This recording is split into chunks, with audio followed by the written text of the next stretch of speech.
भाजपा प्रदेश अध्यक्ष नायब सिंह सैनी ने ईडी द्वारा भूपेंद्र सिंह हुड्डा व अरविंद केजरीवाल पर चल रही रेड को लेकर तंज कसते हुए कहा, बिल्ली को देखकर चूहा आंख मूंद कर बैठ जाए तो क्या बचेगा।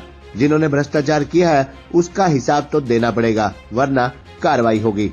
भाजपा प्रदेश अध्यक्ष नायब सिंह सैनी ने कांग्रेस पार्टी पर तंज कसते हुए कहा, कांग्रेस पार्टी आपसी द्वेष का शिकार उनकी आपसी लड़ाई है कि आखिर मुख्यमंत्री कौन बनेगा। उनका एक ही मकसद, पहले वोट लो और फिर भ्रष्टाचार करो।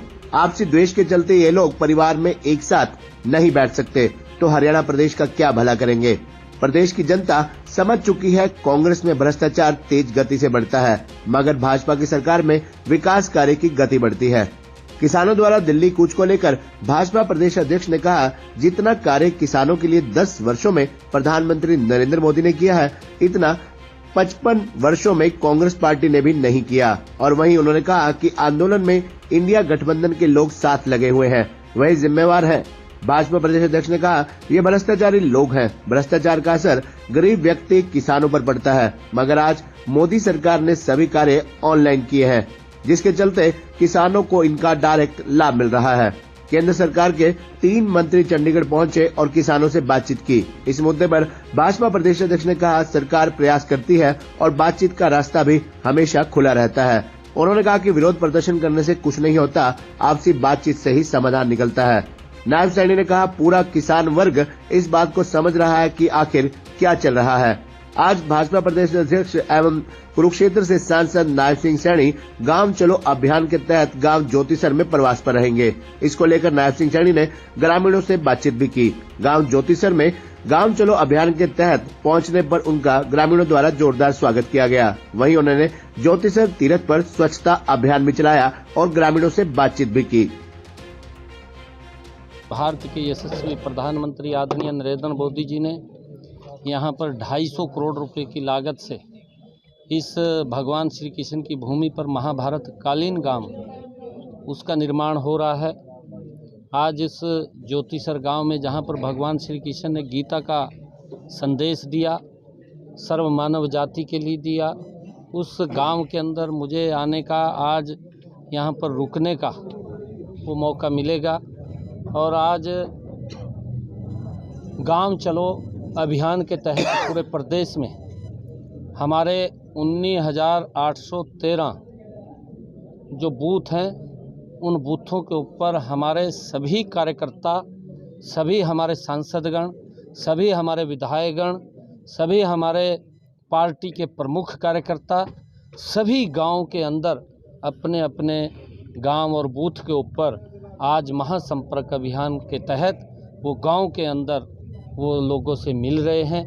गांव के अंदर जो 10 वर्षों में नरेंद्र मोदी की सरकार ने काम किए हैं, 10 वर्षों में मनोहर लाल जी की सरकार ने जो काम किए हैं, डबल इंजन की सरकार ने जो काम किए हैं, उन कामों की गांव के अंदर चर्चा लोगों के साथ करना और वहां पर लोगों का फीडबैक लेना कि उस गांव के अंदर उस बूथ के ऊपर और क्या समस्याएं हैं। एक फीडबैक फार्म भी है, उस फीडबैक फार्म के अंदर भर करके वो सरकार के पास वो जाए, ध्यान में आए, आदरणीय प्रधानमंत्री जी, आदरणीय मुख्यमंत्री जी के ध्यान में आए, ताकि उन बातों को भी सरकार प्राथमिकता के आधार के ऊपर पूरा कर सके। आज इस अभियान की ये शुरुआत पूरे प्रदेश के अंदर हुई है।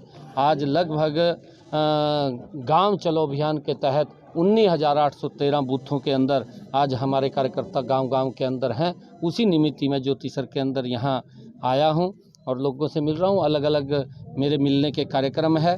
मैं अभी गांव के प्रमुख लोगों से मिला हूँ, जो हमारे बूथ के समिति के हमारे पन्ना प्रमुख के कार्यकर्ता थे और गांव के प्रमुख लोग थे, उनसे मिला हूँ। अभी सेल्फ हेल्प ग्रुप की हमारी बहनें हैं, उनसे मैं बातचीत करने वाला हूँ और जो NGOs हैं उनसे भी मैं मिलूँगा, हमारे नव मतदाताओं से भी मिलूँगा और उसके बाद मैं जो हमारे सैनिक परिवार हैं, उस सैनिक परिवार के अंदर भी मैं जा कर के आऊँगा और उसके बाद स्कूल के अंदर भी मैं जा कर के आऊँगा। और जो मिनट टू मिनट के कई कार्यक्रम बने हुए हैं, उस कार्यक्रम के तहत आज पूरा का पूरा समय यहाँ पर 24 घंटे जो पार्टी के कार्यकर्ताओं ने दिया है। आज सुबह से मैं यहीं इस ज्योतिसर गांव के अंदर हूं और कल तक इस गांव के अंदर रहने का एक निर्णय पार्टी ने लिया था, उसके निमित्त आज ज्योतिसर के अंदर आया हूं। चौधरी चरण सिंह जी को आज भारत रत्न दिए जाने की प्रधानमंत्री जी ने ट्वीट किया है। देखिए, नरेंद्र मोदी जी के नेतृत्व के अंदर जो लोगों ने इस देश के अंदर अपनी भूमिका मजबूती से की है, जिन्होंने देश को एक नई दिशा देने का काम किया है, ऐसे महान व्यक्तित्वों को जो सरकार चुन चुन करके उनको भारत रत्न देने का काम कर रही है, मैं बधाई देना चाहूँगा आदरणीय प्रधानमंत्री जी को कि उन्होंने एक ऐसे व्यक्तित्व, चाहे लाल किशन जी आडवाणी अभी पिछले दिनों उनको भारत रत्न से नवाजा है, और चाहे अभी चौधरी चरण सिंह जी को आज भारत रत्न दिया गया है। ये देश के रत्न हैं जिन्होंने देश के हित के अंदर कहीं ना कहीं मजबूत काम किया है, और ऐसे व्यक्तित्वों को जो भारत रत्न दिया जाना वो देश के लिए एक गौरव की बात है। मैं आदरणीय प्रधानमंत्री जी को इसके लिए बहुत बहुत बधाई देता हूं। नहीं तो हम देखते थे कि पहले जब भारत रत्न जैसा प्रमुख किसी को सम्मान देने की बात होती थी तो कहीं ना कहीं उसके अंदर भी बड़ा भेदभाव होता था, परंतु आज इस भेदभाव से ऊपर उठ करके चाहे पीवी नरसिम्हा राव हैं, उनको भी भारत रत्न देने का आज ये जो निर्णय हुआ है, ये देश के लिए एक बड़े गर्व की बात है, गौरव की बात है। दूसरी बार दिल्ली की ओर कूच कर रहे हैं, क्या कहेंगे?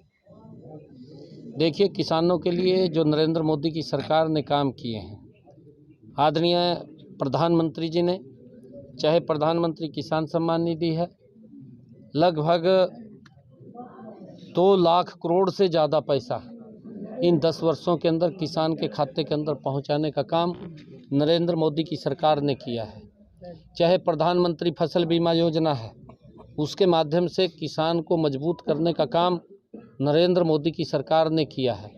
मैं देखता हूं पिछला 10 वर्ष का जो कार्यकाल था 2014 से पहले का, मात्र 1156 करोड़ रुपया कांग्रेस की सरकार के अंदर किसान की फसल का खराबा हुआ था, इतना का पैसा देने का काम किया, और किसानों को 2-2 रुपये के चेक जाते थे, 5-5 रुपये के चेक जाते थे, इस प्रकार का मजाक होता था। परंतु इन 10 वर्षों के अंदर अगर मैं देखूं, किसान की अगर फसल का खराबा हुआ है तो हमारी डबल इंजन की सरकार ने, नरेंद्र मोदी और मनोहर लाल जी की सरकार ने 11